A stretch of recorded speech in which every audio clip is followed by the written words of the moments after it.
Bismillahirrahmanirrahim. Assalamualaikum warahmatullahi wabarakatuh. Kepada yang terhormat Bapak Ibu dosen penguji ujian kinerja, perkenalkan nama saya Musdalifah SPD.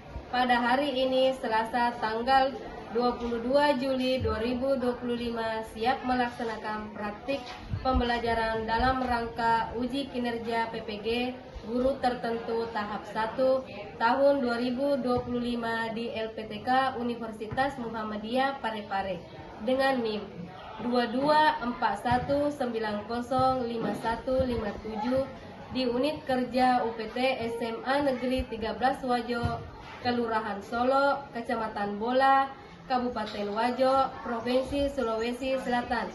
Ini KTP saya.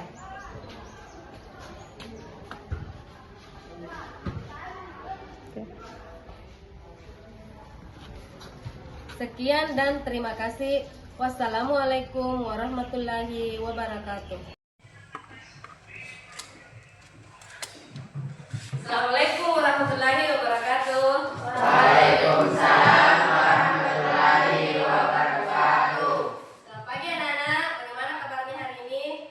Alhamdulillah baik. Baik, demi kelancaran materi pembelajaran hari ini, alangkah baiknya kita siapkan dulu, dilanjutkan dengan berdoa. Satu kelas silakan pimpin.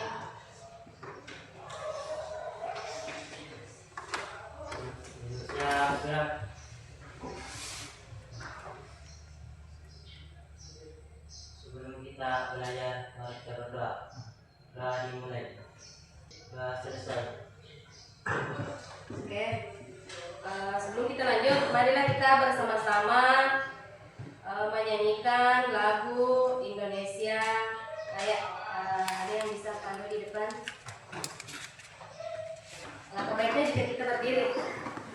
Indonesia tanah airku, tanah tumpah darahku. Di sanalah aku berdiri, jadi pandu hidupku. Hiduplah Indonesia Raya. Silakan duduk. Selanjutnya Ibu akan absen dulu ya. Siapa yang pada hari ini mengikuti pelajaran hari ini. Dengarkan baik-baik namanya. Ahmad Akbar, Ibu, Amelia Rusneni, Andi Irfan Maulana Hafiz. Ini sakit apa ya? Yulianti. Ada temannya beberapa sakit mungkin karena perubahan cuaca. Oke, selanjutnya sebelum kita lanjut materi, Ibu ingin menanyakan kepada kalian semua. Aku masih ingat pelajaran minggu lalu. Masih. Oke, kalau masih ingat, apa-apa saja yang kalian ingat tentang kemarin kita sudah belajar tentang sistem peredaran darah. Ada yang masih ingat? Ada 2 sistem peredaran darah. Siapa yang masih ingat? Oke, Nelly silakan ya. Sistem peredaran darah besar Ya, bagaimana jalannya itu? dimulai dari jantung diri kiri menuju ke seluruh tubuh dan kembali ke jantung selangi kanan. Iya, dari jantung diri kiri ke seluruh tubuh dan kembali lagi ke jantung. Kemudian yang kedua, oke silakan Adik Tari. Sistem peredaran kecil mulai jantung diri kanan menuju paru-paru kembali ke jantung kiri. Oke, berarti masih ingat ya. Selanjutnya kita akan melanjutkan materi hari ini yaitu tentang komponen-komponen darah. Ada yang tahu komponen apa saja yang terdapat pada darah? Oke, silakan Akbar. sel darah merah, sel darah putih, plasma darah, dan pembuluh darah. Oke, berarti ada 4 ya, sel darah merah, ya. Komponen-komponen darah pada manusia. Adapun tujuan pembelajaran kita hari ini yaitu melalui diskusi kelompok, siswa dapat memahami komponen-komponen penyusun darah, dan yang kedua, siswa dapat menjelaskan fungsi komponen-komponen penyusun darah. Jadi ini 2 tujuan pembelajaran yang akan Ini. Selanjutnya, ini volume darah pada manusia.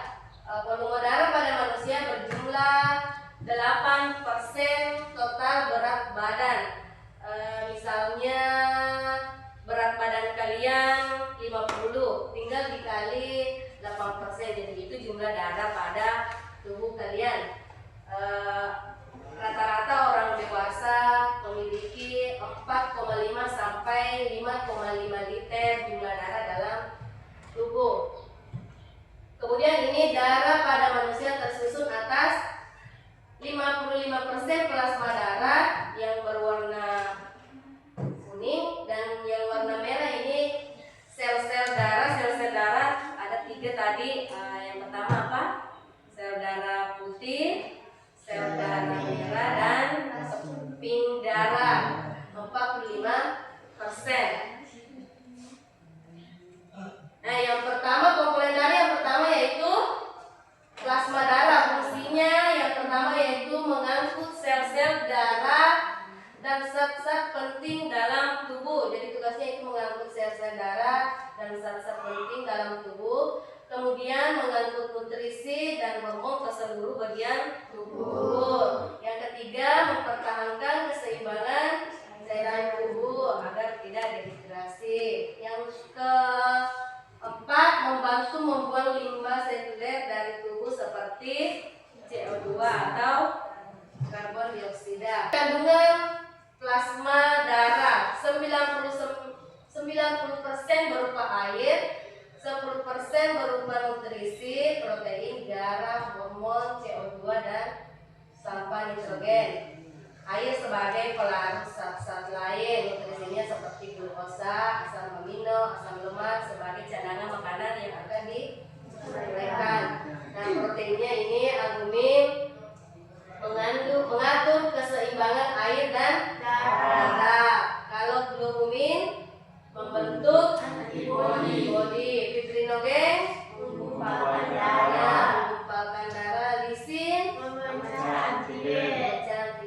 Kemudian presipitin mengendapkan antigen, antioksin mengendapkan racun, dan yang terakhir opmisin memacu sifat fagosit pada neurosit. Oke, kita lanjut. Ini masih kandungan plasma darah ya. Garam itu berfungsi menyeimbangkan tekanan osmosis. Ya, bagus sekali. Nah, ini dia macam-macam sel darah. Yang pertama tadi itu plasma darah yang warna kuning. Kemudian ini macam-macam sel darah pada manusia. Yang pertama apa? Kromosit atau pink darah. Yang kedua leukosit atau sel darah putih. Yang ketiga eritrosit atau sel darah. Ini ya bentuk-bentuknya. Ini bentuk dari sel darah merah, ini dari sel darah putih, dan ini pink darah. Lanjut ke sel darah merah. Sel darah merah, jumlah sel darah merah pada laki-laki lebih besar ya dibandingkan dengan perempuan. Ini tanda apa? Oh ya, tanda pria. Kalau ini wanita. Jumlah sel darah pada manusia itu berjumlah 99% dari darah dan 1%-nya lainnya. Bisa saja berupa sampah nitrogen gitu. Kemudian berbentuk dikonkav. Ini yang berbentuk dikonkav seperti ini ya, karena tidak memiliki nukleus. Kemudian berwarna merah karena ada Hb atau hemoglobin. Hemoglobin ini saling bekerjasama dengan oksigen O2.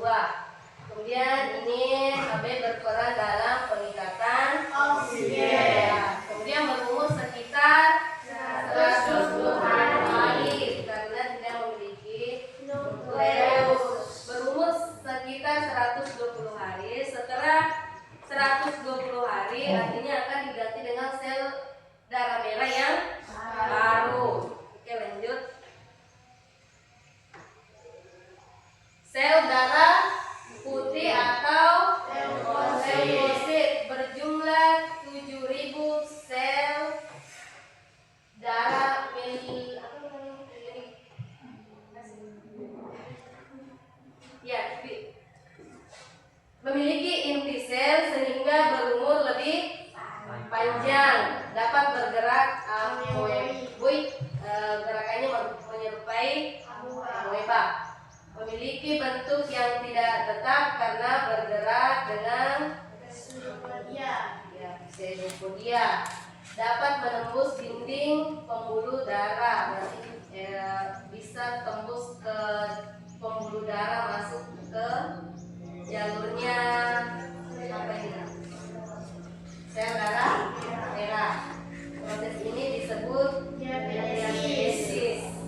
yang baru. Kemudian memiliki bentuk yang tidak beraturan, tidak berwarna atau berwarna kuning. Ini ya modelnya seperti ini. Selanjutnya, nah ini ada video nanti yang akan kita tonton cara kerja komponen darah pada manusia. Dalam satu tetes darah bisa dilihat di sana gelas ukur. Jika satu tetes darah disimpan di dalamnya, maka akan terbentuk yang di atas ada plasma darah, yang kedua sel darah putih dan kemih darah, dan yang paling bawah itu yang warna merah itu apa? Darah merah. Baik, kita nonton video sebentar untuk mengetahui bagaimana cara kerja komponen darah pada manusia. Videonya disimak karena nanti ada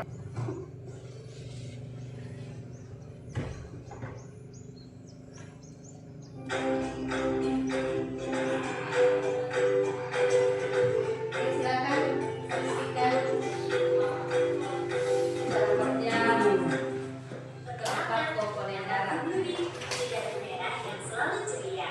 Aku akan membawa kamu menjelajahi sungai kehidupan tempat tinggalku. Apa sih sungai kehidupan itu?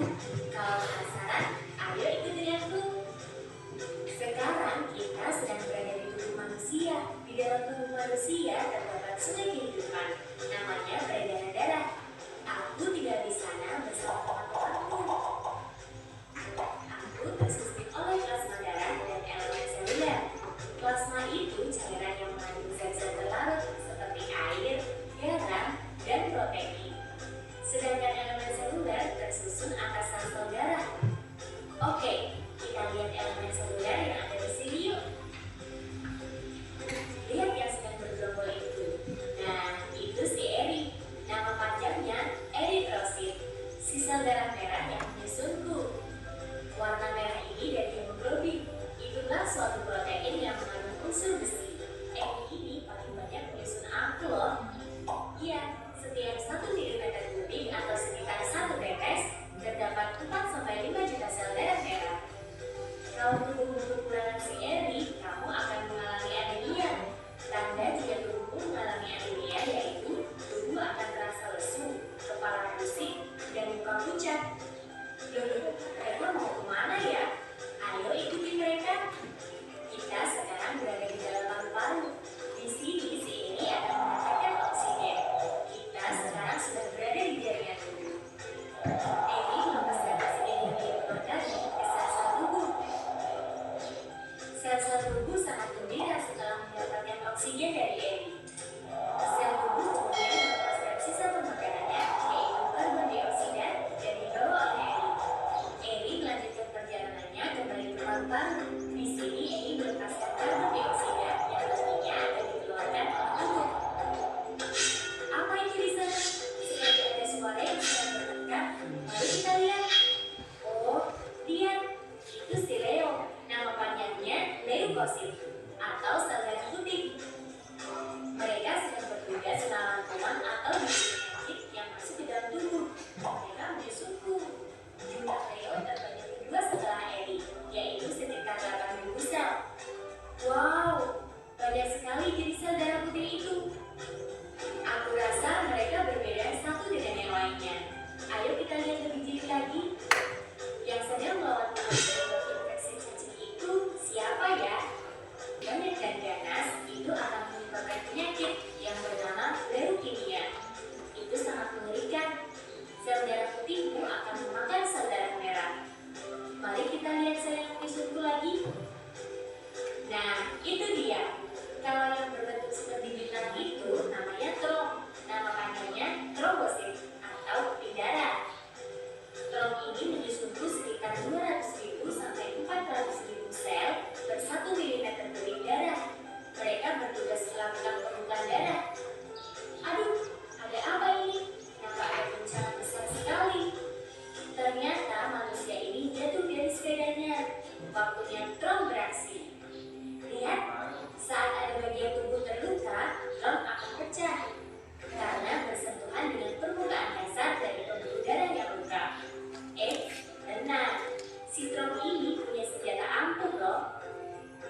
itu akan mengubah protrombin menjadi trombin.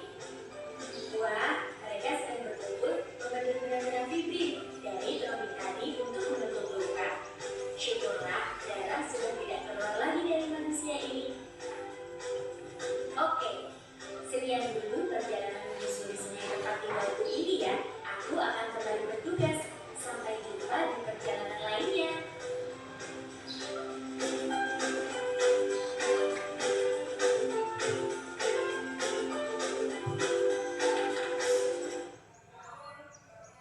Oke, tadi kita sudah saksikan video cara kerja dari selanjutnya kita bagi kelompok dulu ya untuk mengerjakan LKPD. Silakan bagi kelompok dulu. Ada yang bisa satu orang yang bisa bagi dulu kelompoknya. Pira mungkin bagi dulu kelompoknya. Sudah? Coba sini.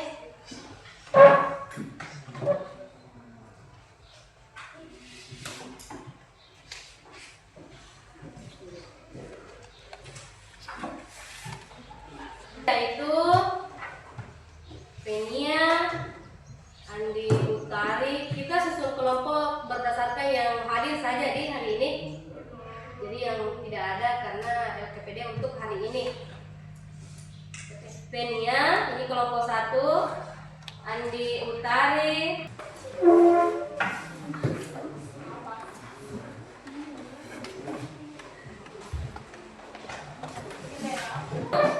Semuanya ya ada fungsi utama. Tuliskan fungsinya semua ya. Fungsi semua dari seperti kelompok 1 sel darah merah. Tuliskan semua fungsi utama.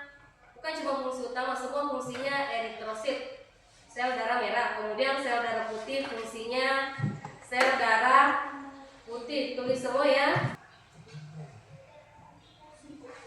Kelompok 2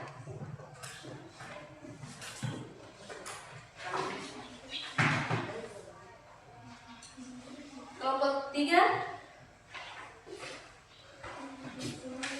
dan kelompok.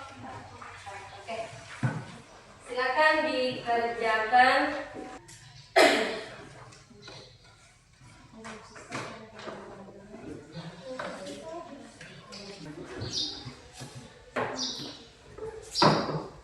Oke, kita mulai dari kelompok 1 untuk mempresentasikan hasil diskusi kelompoknya. Silakan ke depan. Assalamualaikum warahmatullahi wabarakatuh. Waalaikumsalam warahmatullahi wabarakatuh. Baik, perkenalkan kami dari kelompok 1. Di sini kami akan mempresentasikan hasil diskusi kami tentang eritrosit. Untuk menghabiskan waktu, saya berikan kepada pemateri untuk memaparkan materi. Bagaimana eritrosit bekerja untuk mendukung fungsi tersebut? Jawabannya, eritrosit mengandung hemoglobin, yaitu protein yang dapat mengakibatkan oksigen dan karbon dioksida. Hemoglobin memungkinkan eritrosit menyebut.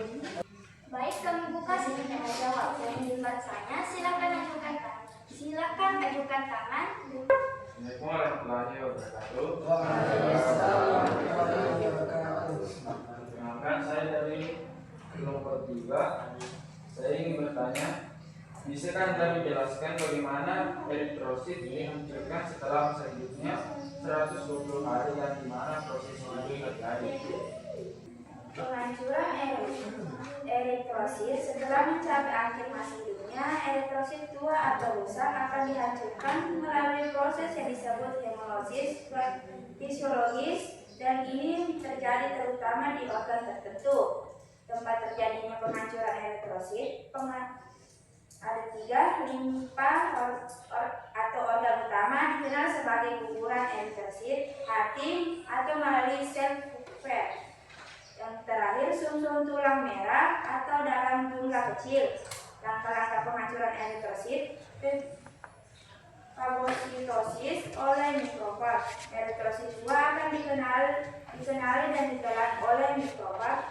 Baik, itulah tadi presentasi dari kelompok 1. Wassalamualaikum warahmatullahi wabarakatuh. Waalaikumsalam.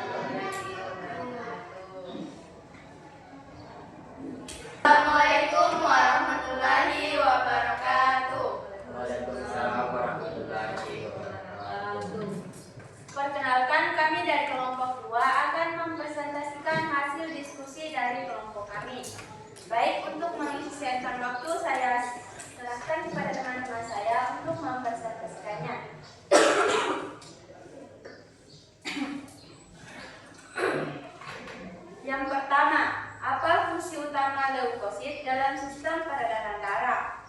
Jawabannya, leukosit berfungsi sebagai komponen utama sistem imun, melindungi tubuh dari infeksi dengan menghancurkan patogen, bakteri, virus, jamur, dan menghilangkan sel-sel mati atau benda asing.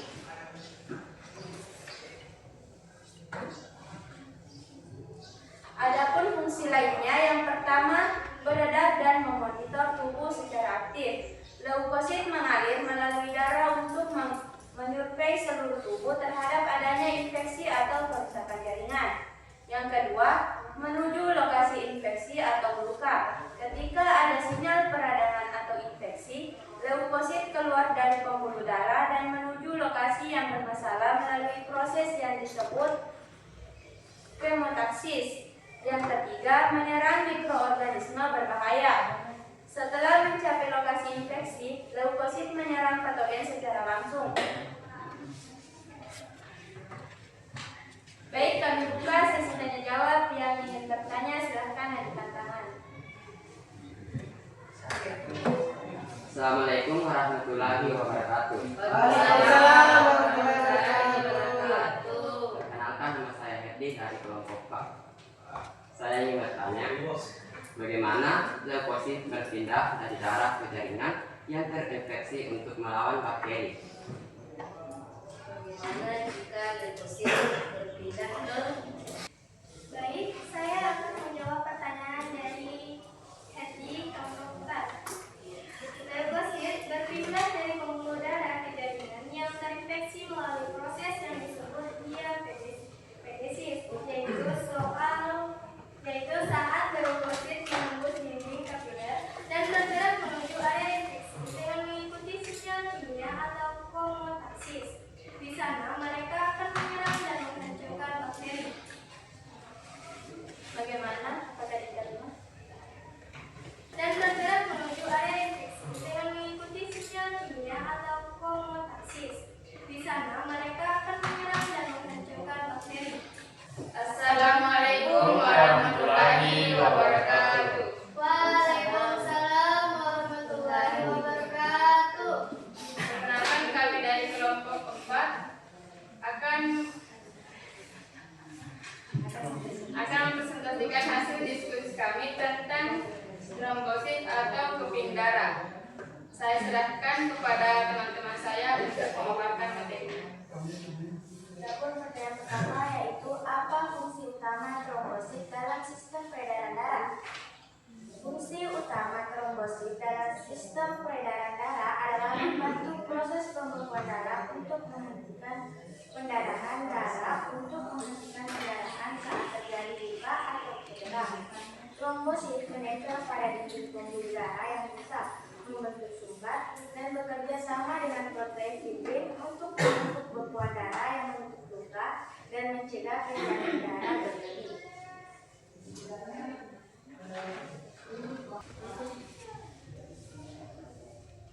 Assalamualaikum warahmatullahi wabarakatuh. Perkenalkan, kami dari kelompok 4 akan mempresentasikan hasil diskusi kami yaitu tentang plasma darah. Untuk mempresentasikan waktu, saya persilahkan teman saya untuk mempresentasikan. Jadi pertanyaan pertama, apa fungsi utama plasma darah dalam sistem peredaran darah? Jawaban 1. Mengangkut nutrisi seperti glukosa, asam amino, vitamin dari saluran pencernaan ke sel-sel tubuh. 2. Mengangkut hormon dari kelenjar ke organ sasaran. 3. Mendistribusikan panas untuk menjaga suhu tubuh. Pertanyaan kedua, bagaimana plasma darah bekerja untuk mendukung fungsi tersebut? Jawaban, plasma darah bekerja dengan membawa limbah hasil metabolisme yang larut dalam air seperti urea dan karbodioksida melalui aliran darah menuju organ pembangunan seperti ginjal dan paru. Baik, kami buka sesi tanya jawab. Yang ingin bertanya silahkan acungkan tangan. Mungkin plasma darah sudah terlalu jelas dengan penjelasannya. Oke, kita tepuk tangan untuk kelompok plasma darah.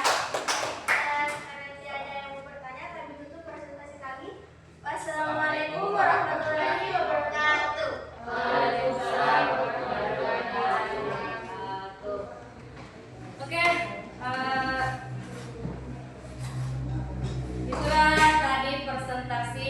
dari keempat kelompok tentang komponen-komponen darah. Dari keempat komponen tersebut, apakah ada yang bisa menarik kesimpulan atau menyimpulkan dari keempat komponen tersebut? Ada yang bisa menyimpulkan satu orang?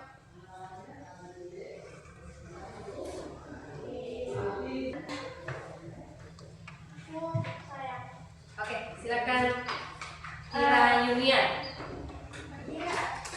Ya, bebas. Berdiri, duduk. Silakan. Adapun kesimpulan dari materi komponen darah, yaitu darah terdiri dari plasma, sel darah merah, sel darah putih, dan trombosit. Masing-masing komponen memiliki fungsi penting, yang dimana plasma mengangkat zat-zat penting, sel darah merah membawa oksigen, sel darah putih melawan infeksi, dan trombosit membantu pembekuan darah. Oke, putaran untuk Mira. Oke, untuk hari ini saya rasa cukup sekian untuk materinya. Silakan pelajari materi selanjutnya tentang golongan darah. Nanti kita akan belajar golongan darah, bagaimana caranya supaya kita tahu golongan darah kita apa. Untuk hari ini cukup ya, sampai di sini materinya. Gagal jadi pengalaman, mengulang jadi pembelajaran. Wassalamualaikum warahmatullahi wabarakatuh. Waalaikumsalam warahmatullahi wabarakatuh.